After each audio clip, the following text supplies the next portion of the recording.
If I could go back and start over at 25, I wouldn't chase more. I'd chase less, but better. Fewer goals, fewer distractions, fewer regrets. Most people hit 25 and feel pressure. Pressure to figure it out, to succeed, to keep up. But more often than not, that pressure leads to confusion, not clarity. So what would I do differently, knowing what I know now? Not grand plans, just small shifts, ones that make a big difference over time. At 25, I thought I needed answers. Now I know.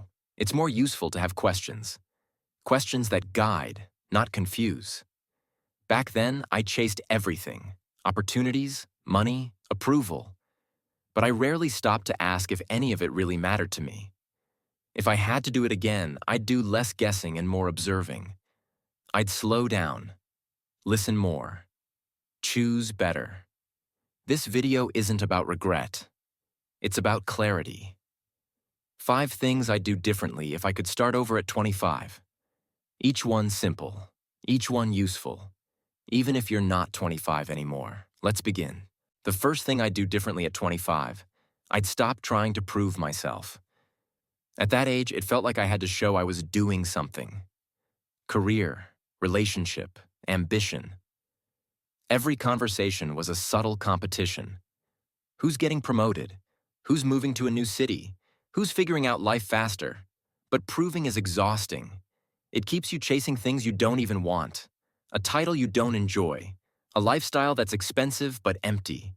A version of yourself that looks good but feels off. Instead, I'd focus on building quiet confidence.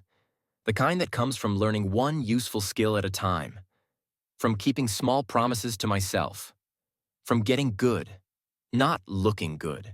Quiet confidence isn't loud, but it's stable. It shows up when you're not trying to impress anyone, just trying to improve. A simple example? Instead of networking to get ahead, I'd pick one skill I enjoyed and go deep. Maybe writing, maybe coding, maybe listening. Anything that made me feel calm, useful, and curious. That's the path to real confidence. Not flashy, but strong. Because when you stop trying to prove yourself, you finally give yourself space to become yourself. The second thing I'd do differently, I'd define what enough means, early. At 25, I didn't think about enough. I thought about more.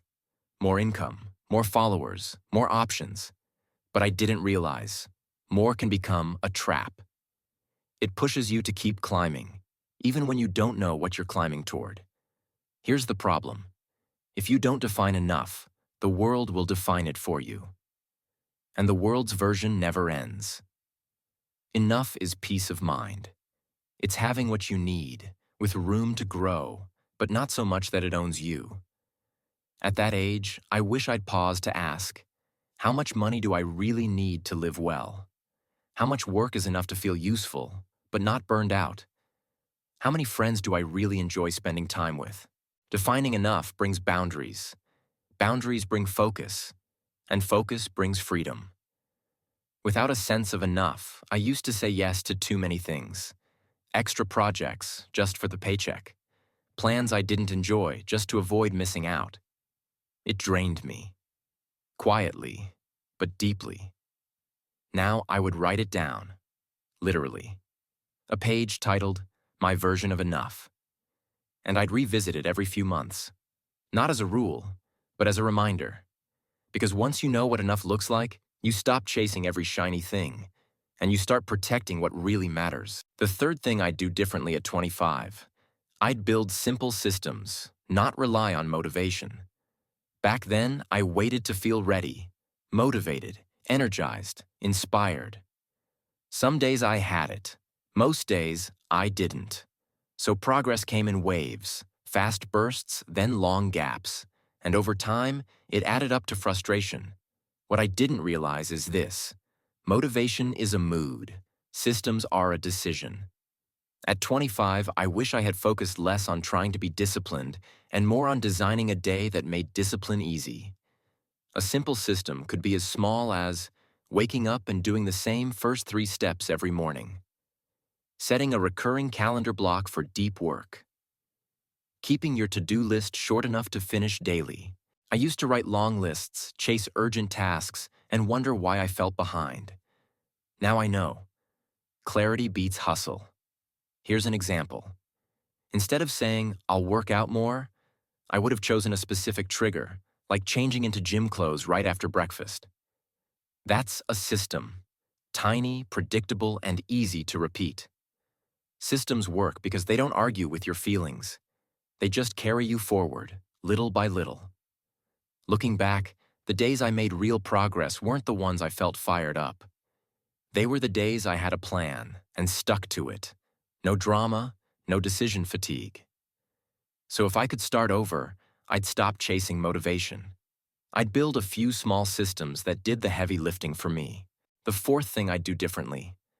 I'd get comfortable with being behind. At 25, it felt like a race. Everyone seemed ahead. Someone else had the job I wanted. Someone else had more money, more direction, more success. Comparison quietly chipped away at my peace. Even when things were going well, it never felt like enough, because I wasn't winning. But here's the truth I missed. You're never behind if you're moving at your own pace. Most people aren't actually ahead. They're just on a different path. And many of them feel just as lost as you do. If I could talk to my 25-year-old self, I'd say, it's okay to take longer. It's okay to grow slower. You're not late. You're just living.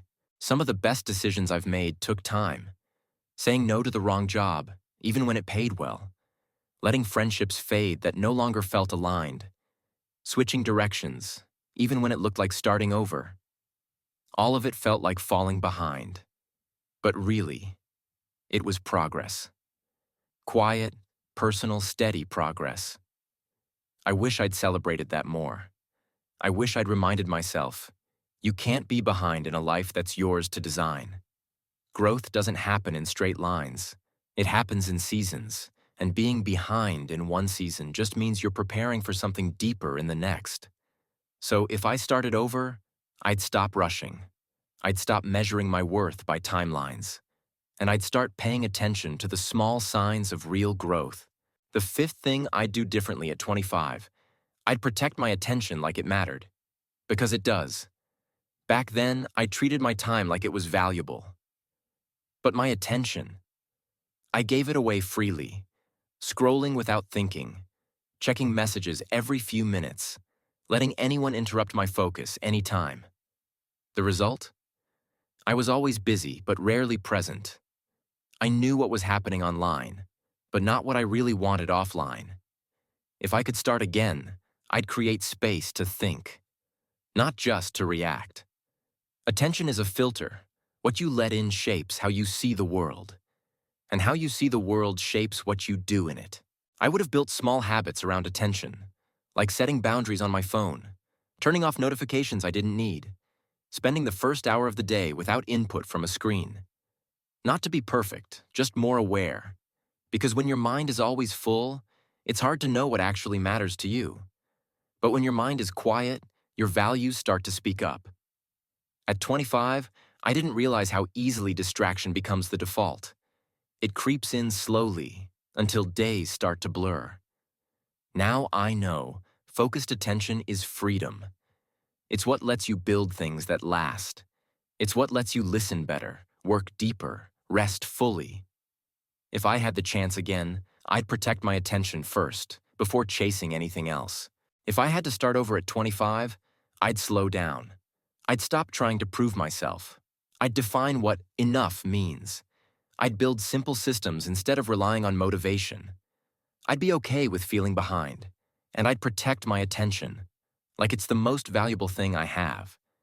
These aren't flashy moves, but they create space. Space to grow with intention, not pressure. Space to live a life that feels like yours, not someone else's idea of success. Small choices, quiet habits. That's where real progress begins. If this video helped you slow down and think a little clearer, consider subscribing or watching another one we've made. We're here to help you learn, focus, and improve.